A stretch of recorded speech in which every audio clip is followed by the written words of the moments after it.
Hello everyone, first news update for 20th of April. Now it's 20 past 12, middle of the day by Moscow time, and I have prepared quite a number of news and some major developments that Russian media and public pay attention to, and I hope you will find this episode informative and useful. And if so, dear friends, please click that like button and leave some commentary. It might help to deal with extremely aggressive algorithm. And same time, let me ask you, if you are watching this episode on YouTube, to change the platform if you can, and to watch my updates on Rumble. It's free, by the way. So if you can, please consider to join our communities on Rumble and watch my updates there. Probably many of you noticed that lately I start promoting my Rumble channel as much as I can, and I really hope our community will grow on that platform and view numbers will grow. Link, if you are interested, are under this video in description box and in the pinned comment. And that's been said, before I start update itself, of course, I have to congratulate all the Christians with their great Easter celebrations. So happy Easter, everybody who celebrates. Wish you a wonderful day to you, your family, your friends, to everyone. Have a wonderful, great day. And let's go through some news now. And of course, I will start with a major development for this moment, which is that Russian side yesterday evening declared their Easter truce. I report about it. I shared this information in yesterday's random stuff episode on my Patreon and Boosty pages, together with a number of other news. But of course, I have to pay attention to it in this main update also, because it's a major development, obviously. So yesterday, Russian president had a meeting with the head of general staff, Valery Gerasimov, and during this meeting, Russian president initiated this idea of Easter truce, and the orders were given. And so from 6 p.m. on 19th of April until midnight of April 21, Russian side will hold all the military activity and will act based on this order of the Russian president about this Easter truce. Initially, of course, straight away, as this information broke, media and public were paying attention to statements from Kiev. Everyone was waiting for reaction from there, but and initially indicators were that Kiev regime was reluctant to follow steps of the Moscow. At least that's the information that were published in number of sources in Russian segment of internet. But later on, I guess after Kiev regime received some orders from its Western masters, Zelensky made a statement that well, Kiev regime will follow this leader also, and will declare ceasefire. At least that's what Zelensky is claiming, that Kiev is ready to observe ceasefire. Vladimir Zelensky has stated that Ukraine will adhere to their Easter truce and is prepared to extend it if even extend it.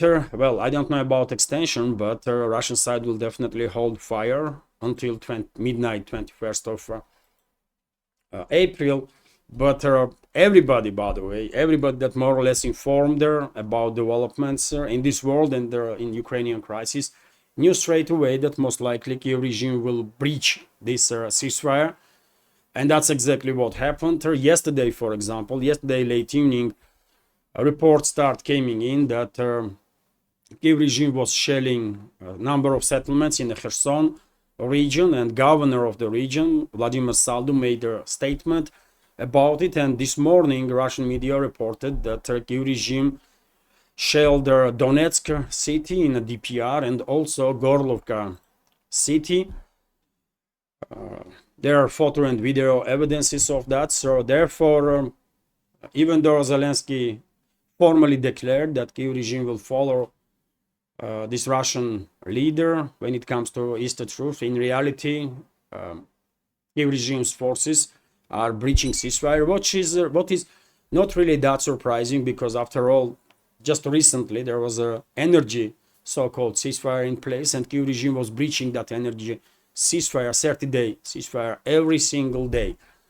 About 100 times, by the way, Kyiv regime breached that energy ceasefire, and Russian president highlighted that during yesterday's talk with Valery Gerasimov, head of Russian General Staff. And this breach of ceasefire, of course, raises the questions, right? There is at least two scenarios. One, this breaching of energy ceasefire by Kyiv regime forces clearly indicates that Zelensky and his criminal associates are not negotiable, and nothing that they will sign up for means anything, literally anything, right? And second is that Zelensky and his criminal associates are not controlling all their armed formations on Kyiv-controlled territory. Especially, this is true when it comes to neo-Nazi formations like Azov units, Kraken units, and so on. The list is quite long there when it comes to those neo-Nazi formations, and both these scenarios could be true, by the way. And it is true. It's actually factual, right? Zelensky and his associates are not negotiable, and they have to go.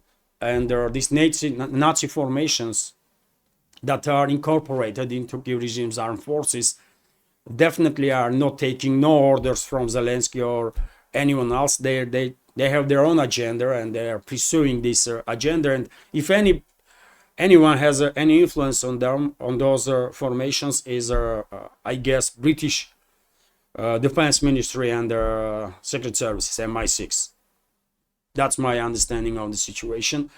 So unfortunately, Kyiv regime breaches energy ceasefire, and at one point Russian troops might be forced to open retaliatory strikes on positions from which Kyiv regime was striking at Russian controlled at Russian territory, basically. But this is obviously a major development when it comes to Ukrainian crisis.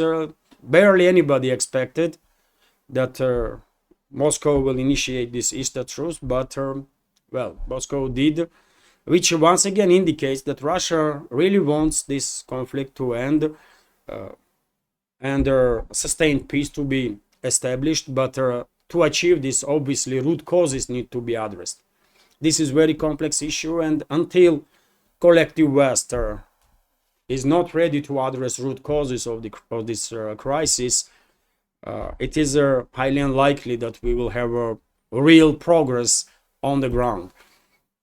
Meanwhile, dear friends, before announcement of the Easter truce, Russian media reported about additional progress of the Russian armed forces on a line of contact. And for example, RIA Novosti and many other media outlets reported that settlement of Aleshnya is liberated from enemy troops, which is on the Kursk salient area, on the borderline strip of Kursk salient area. And currently, after liberation of Aleshnya, Kyiv regime has its presence only in Gernal settlement.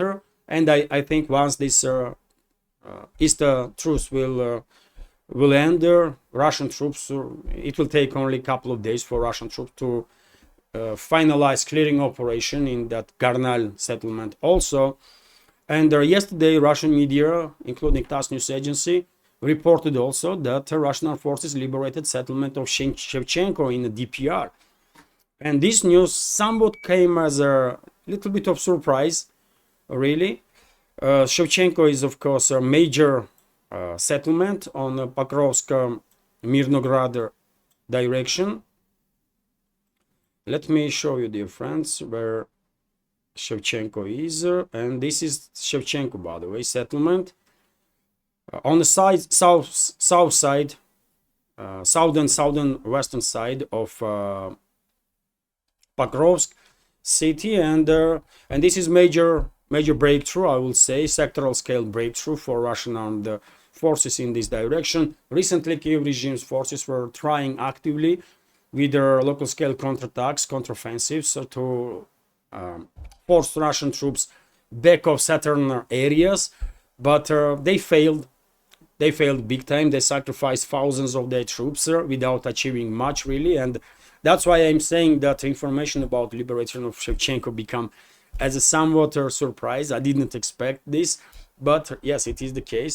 So this major settlement, which is literally located on the southern side of Pokrovsk, southern, little bit of southern western side, is under Russian control now. Well, Russian troops, forward units of the Russian troops basically are now on outskirts of Pokrovsk itself, right? And for quite a while, really. Anyways, there are important developments there. So Aleshnya in Kursk salient is liberated, Shevchenko in DPR is liberated, and also yesterday POW exchange took place.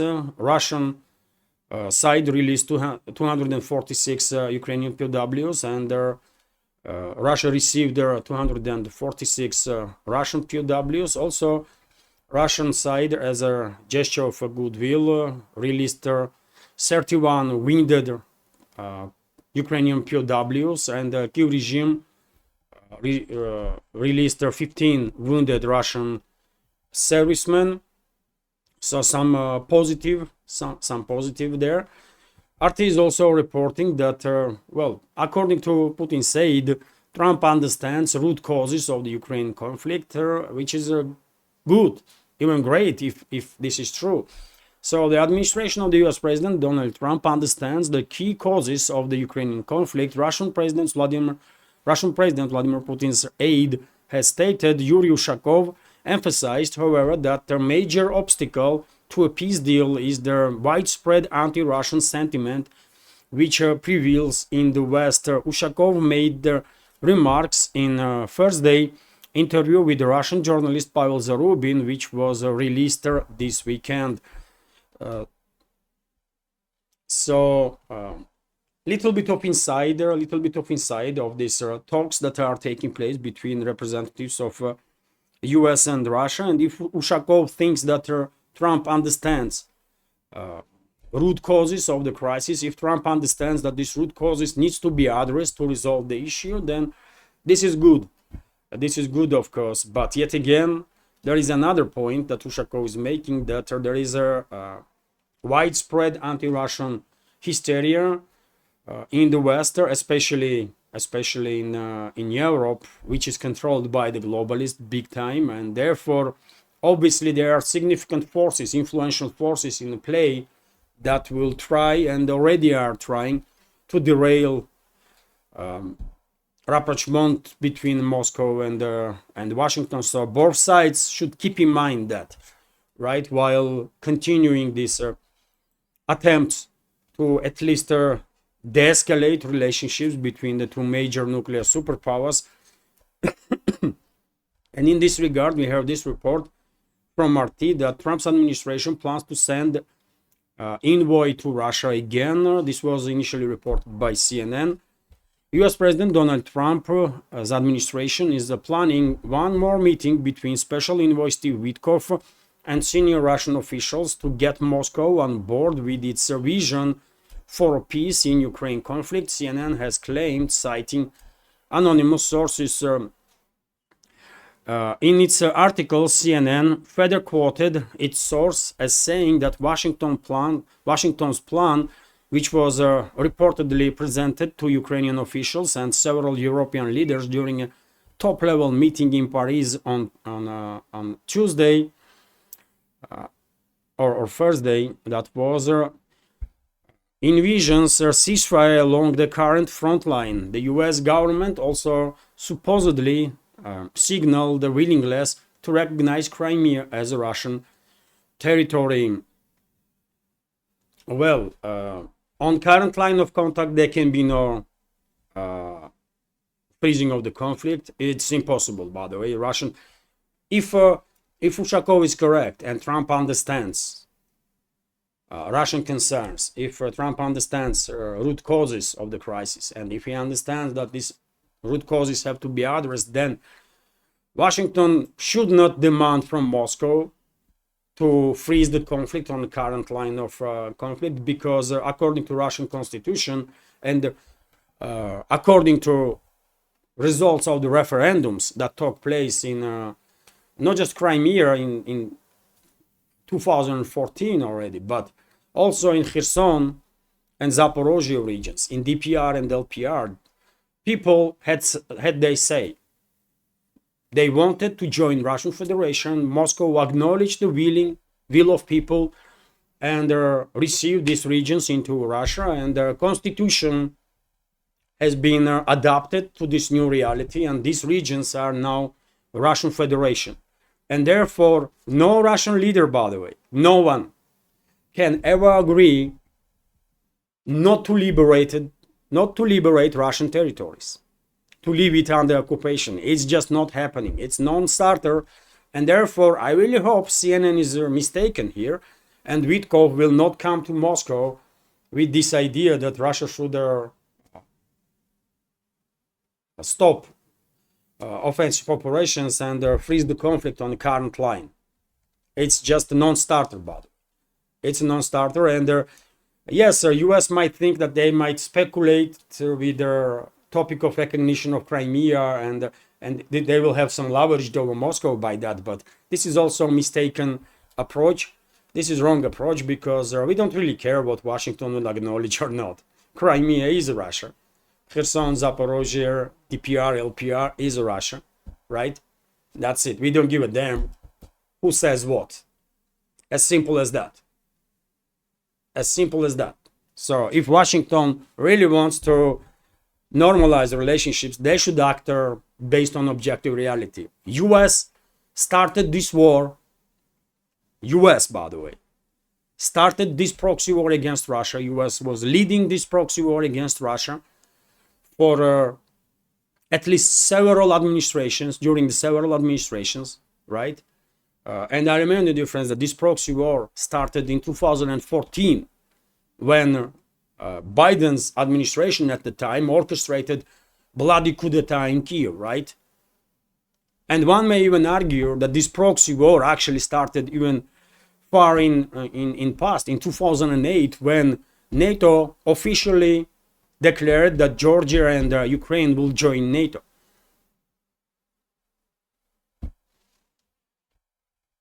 So therefore, if current administration of US wants to pull out this country from this proxy war due to some whatever reasons, it does not mean that Russia will take any offer that Washington will have. No, Russia is winning this proxy war, and this conflict will end on Russian terms. Either Washington accepts this, or else. That's it, really. And longer this conflict continues, weaker and weaker US is becoming, by the way, and less and less chances US so-called elites, political elites, or their whatever forces really are pulling the strings there, less and less chances they have that they will maintain more or less relevance on geopolitical scale. It's just factual, so they don't really have much time.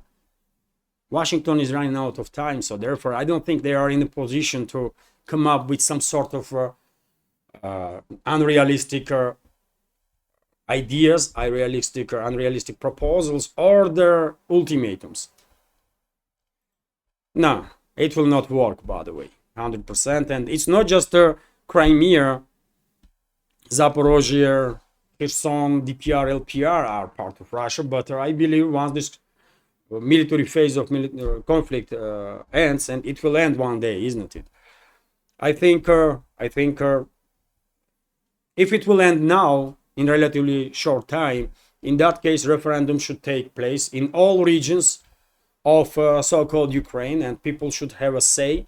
Do they want to maintain as a part of Ukraine, or do they want to go independent or join Russia?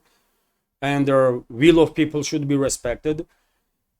But if Washington and collective West in general will continue with this proxy war and will prolong this proxy war any further, then well, Russia will have no option but to liberate all territories, by the way, of this former Soviet Republic, with the exception of Western Ukraine.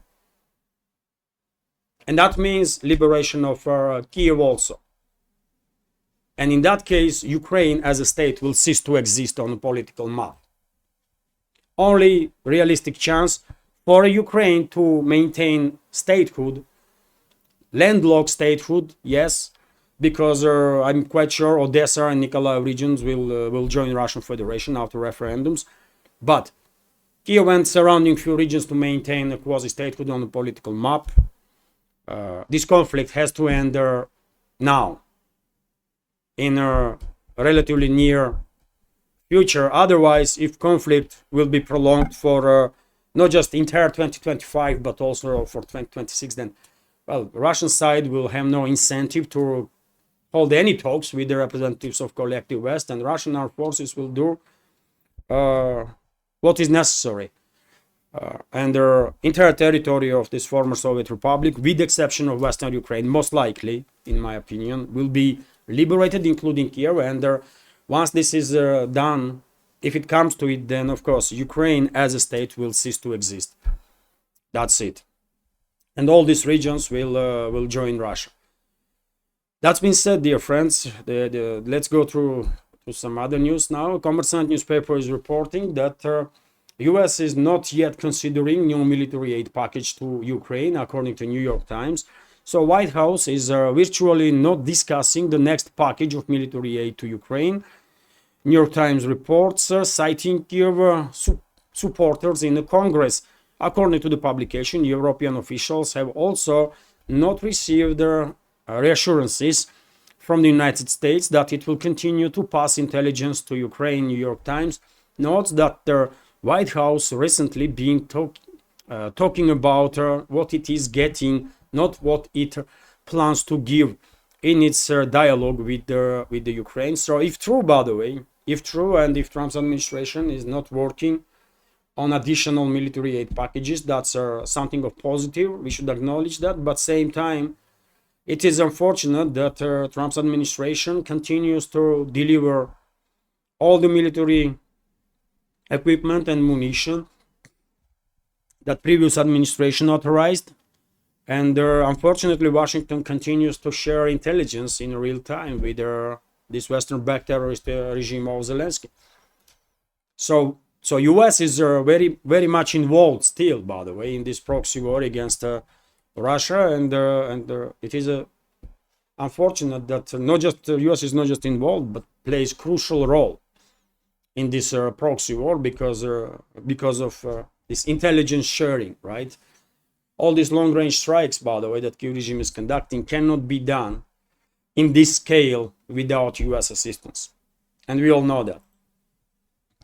Meanwhile, this is quite interesting news, dear friends, and I wanted to share it to you.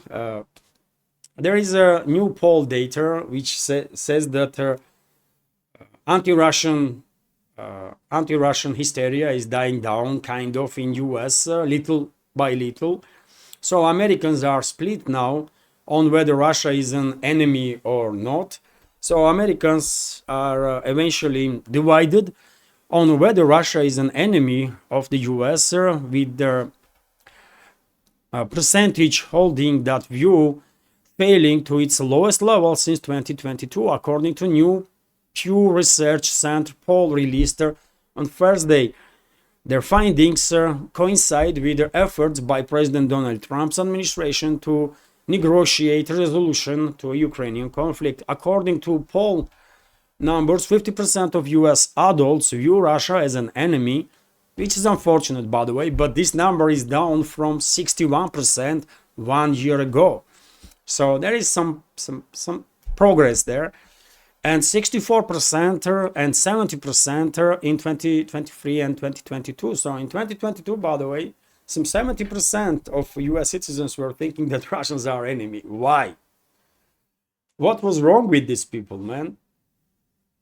US was engaged in all sorts of hostilities, and there US citizens were thinking that Russia is an enemy and Russia is acting hostile. I mean, how crazy is that? But anyways, I think it's not just the Trump's administration and a little bit of shift in rhetoric, but also great work of alternative media, by the way, that play a crucial role to inform people better, including in US, so that the percentage of Russia haters is decreasing. And if you ask even this 50%, by the way, that are still see Russians as an enemy, if you ask them exactly for what, I mean, what Russians did against you or your country, they will struggle to say anything, right? Only reason why these people think Russia is enemy because they watch CNN too much, or MSNBC or other crappy so-called media outlet in the West, or reading articles in garbage newspapers like New York Times or whatever, right? That's the only reason, by the way, because there is no objectively speaking, they have nothing against Russia, right? It's not Russia that destroy American pipelines. It's not Russia that finance and armed enemies of US. Isn't it? US does all this stuff against Russia. Anyways, some positive still, by the way. Some positive in 2022, some 70% of Americans were Russia haters. I mean, huge number, by the way. And in latest poll numbers, this percentage is just 50%. Okay, give it another couple of years, and maybe this number will decrease to 25-30% potentially. Anyways, let's continue, dear friends, and there are some news from Middle East. TASS News Agency is reporting that Houthi rebels claim to have shot down yet another US MQ-9 Reaper drone over Yemen, and this is 21st this type of drone that was shot down by Houthis, by the way. Each drone costs over 30 million. And the question is, I mean, more US bombs Yemen, more and more damage is done to US, right? So what are they doing? What is Washington's war plan there? Maybe it would make more sense if they will start negotiating with the Houthis. What are they doing? They cannot defeat Houthis, by the way, it's just not possible. Saudi Arabia, that is equipped with very same US weapons. Saudi Arabia, with assistance of UAE and other countries, including US, by the way, was bombing non-stop 9 years Houthis. And they were sending their ground forces and their special forces and whatever, and they still lose. And they were forced to negotiate with Houthis eventually. And story gonna repeat itself in regards to this current conflict between US and the Houthi rebels. They cannot defeat people, right? These are people, by the way. This is not some random small group. These are community, right? And more members of this community you kill, more resistance you will get, because the relatives of these people that were killed by your strikes will join militaries to revenge, right? So it's counterproductive, by the way. US seems like US is never learning nothing, you know. I don't know why.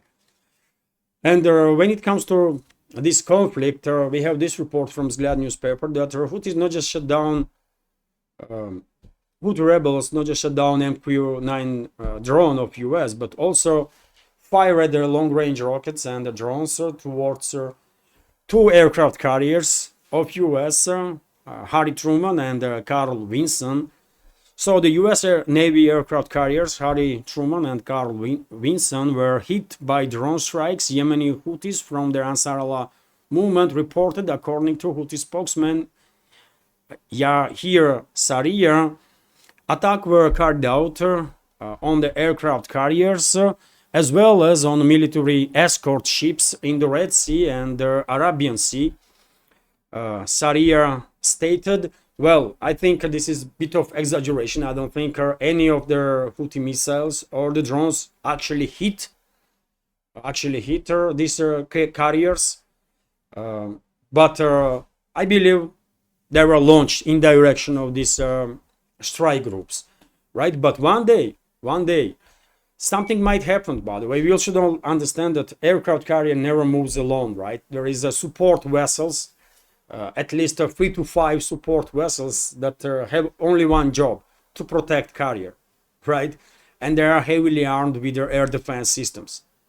They are providing air cover for a carrier, and also planes, obviously, that carrier has. And therefore, it is not really easy for barely extra sophisticated weaponry that Houthis are using to pass through these air defense systems. But some days, something might go wrong on part of US aircraft, these strike groups, and some of the missiles may actually pass through air defense systems and hit either carriers or the support vessels. But information itself that despite all this heavy bombing campaign that US is conducting against Houthis, they are still capable of launching more or less precise strikes towards these strike groups is on its own says volume, isn't it? You cannot defeat these people, by the way, militarily. It's just not happening, right? And sooner Washington will realize that and begin talks with the Houthis, the better. Meanwhile, also Middle East, dear friends, Iran and US agree on principles for a future nuclear deal as a result of second round of negotiations that took place, I believe, in Oman embassy in Rome, Italy.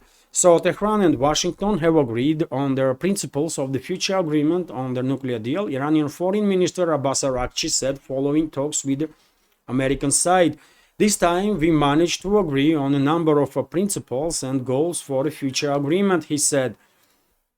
The third round will take place on April 26, and the meeting of technical groups at the expert level is scheduled for Wednesday, April 23 in Oman, Araghchi added. So good news, by the way, good news. Seems like Tehran and Washington are on the path towards de-escalation, and I believe Russia did play a positive role in this, which is good, by the way. No one from sane people wants yet another war in the Middle East or anywhere else in this world, right? So therefore, if Washington and Tehran are on this path of de-escalation, this is a great news, actually, and let's hope it will stay this way.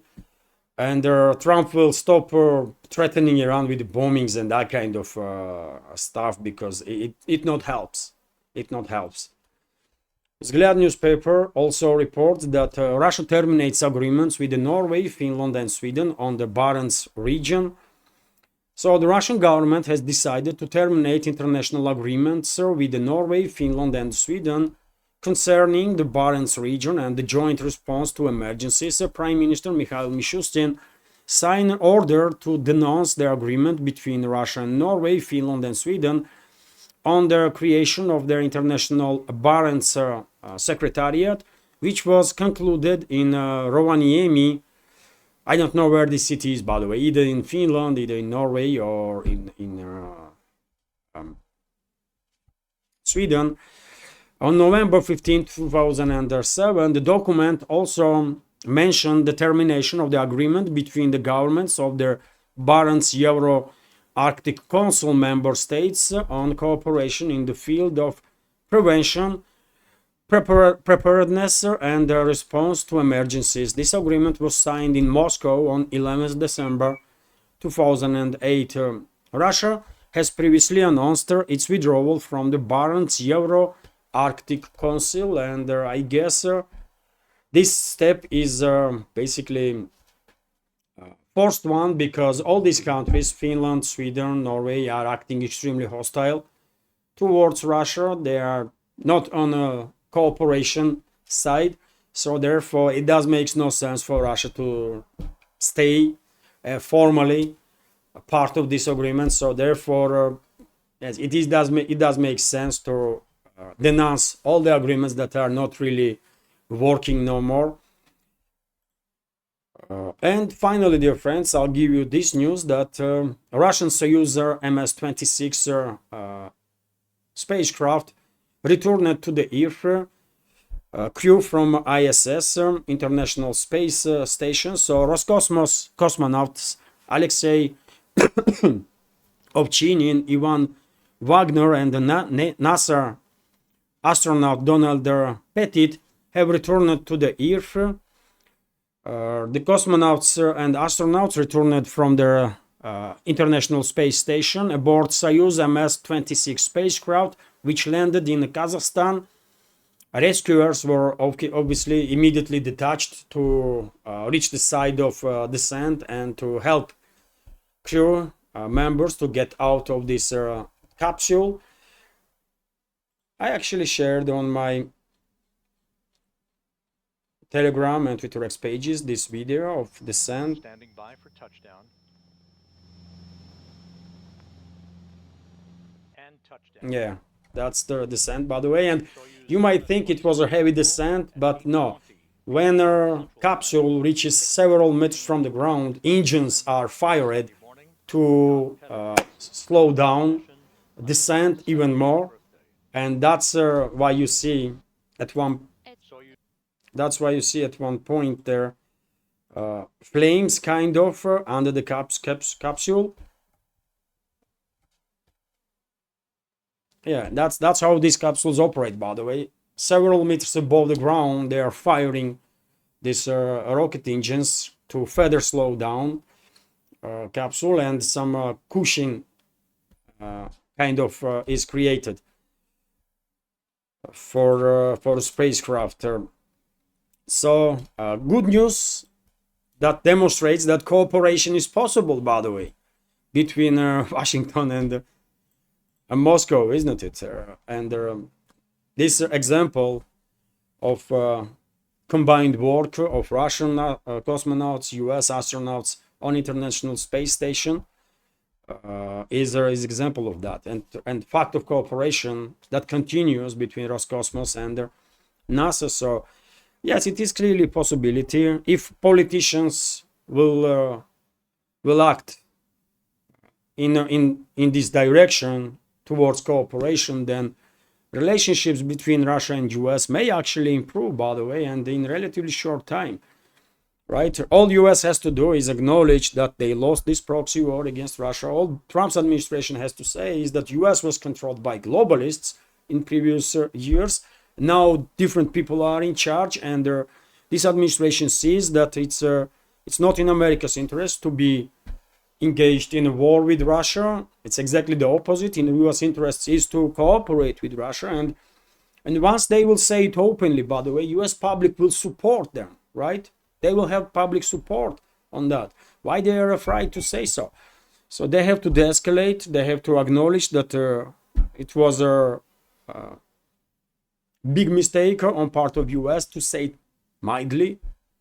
It was a crime against Russia, obviously, and crime against US also. Engagement in this proxy war against us. But yes, they can try at least to improve situation. They have to acknowledge that they lost. They have to agree on concessions. I mean, Trump's administration. They have to agree on big concessions towards Russia, and after that, so that Russia will not seek retaliation, by the way. We should all understand that if US not agrees on concessions, then Russian leadership, no matter which, by the way, now or in 10 years or in 20 years, if US will not agree on concessions, Russia will seek retaliation. And I don't think US wants that. Right? So therefore, it will be better to end these hostilities right now. Just acknowledgement that US lost it, that US was used and abused by the globalists, actually. Concessions have to be agreed upon, and US have to pull out from this crisis straight away, and they should use their leverage, if they have any, over the other NATO member states, so that they will do the same. This is it for now, dear friends, but cooperation in general is clearly a possibility, isn't it? And at least NASA and Roscosmos are demonstrating that. So yes, this is it for now. I hope you will find this episode interesting and useful, and if so, please, dear friends, click that like button and leave some commentary if you did not yet.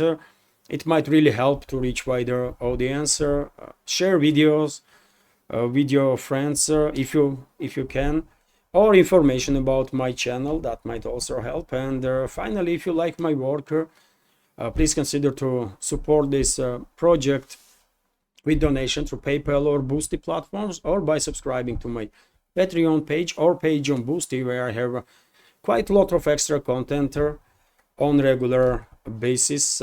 So yes, all the links, by the way, are on this video in the description box and in the pinned comment. This is it for now. Have a wonderful day. Take care, and once again, happy Easter to all who celebrates. Bye for now.